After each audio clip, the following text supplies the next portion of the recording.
This is the PELADN S-3 external GPU dock with Thunderbolt 5. In this video, we'll quickly go over and take it apart to have a look inside. If you're interested in seeing more videos like this, make sure you subscribe and click on the notification bell so you'll be notified once I upload a new video. If you need any tools, there are links in the description.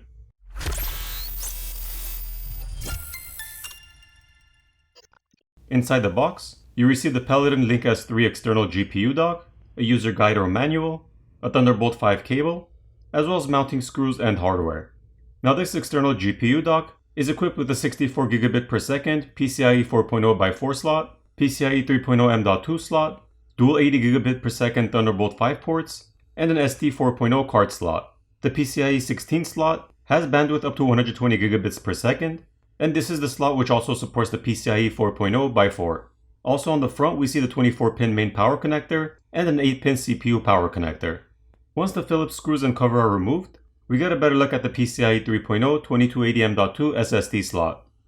Looking on one side, we see the 2.5 gigabit Ethernet port, as well as the dual Thunderbolt 5 ports. The Thunderbolt 5 upstream port on the left has power delivery at 140 watts, and the Thunderbolt 5 downstream port on the right has power delivery at 30 watts. This supports both ATX and SFX power supplies, giving you flexibility. On the other side, we see the SD card slot, a USB 3.2 Gen 2 Type A port, and the power button. The housing is made of aluminum or metal, so it's nice and sturdy. Now let's take it apart and look inside. To start off, we'll remove the Phillips screw and plate cover for the M.2 SSD.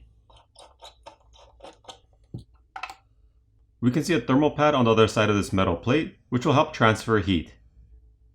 On the bottom, there are 6 Phillips screws which need to be removed.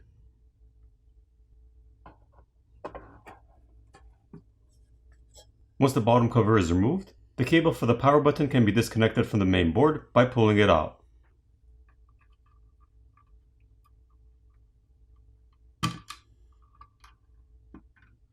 There are 8 Phillips screws which are holding down the main board.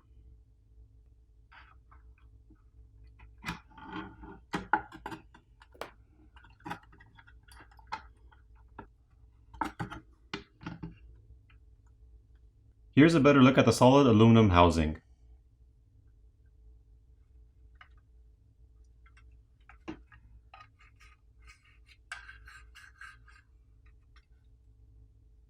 Looking at the main board, we see the SD card reader located here, and next to that is the USB Type A port.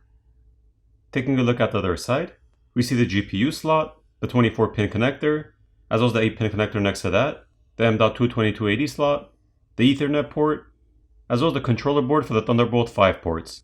There are 2 Phillips screws and a metal plate holding the controller board down.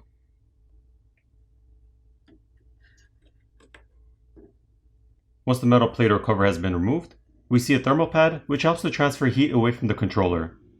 Here's a better look at that. And here's a look at the other side. So overall, this is a very clean design with ample cooling solutions. I'll place links in the description for anyone who's interested in picking one up, and I'll see you in the next video.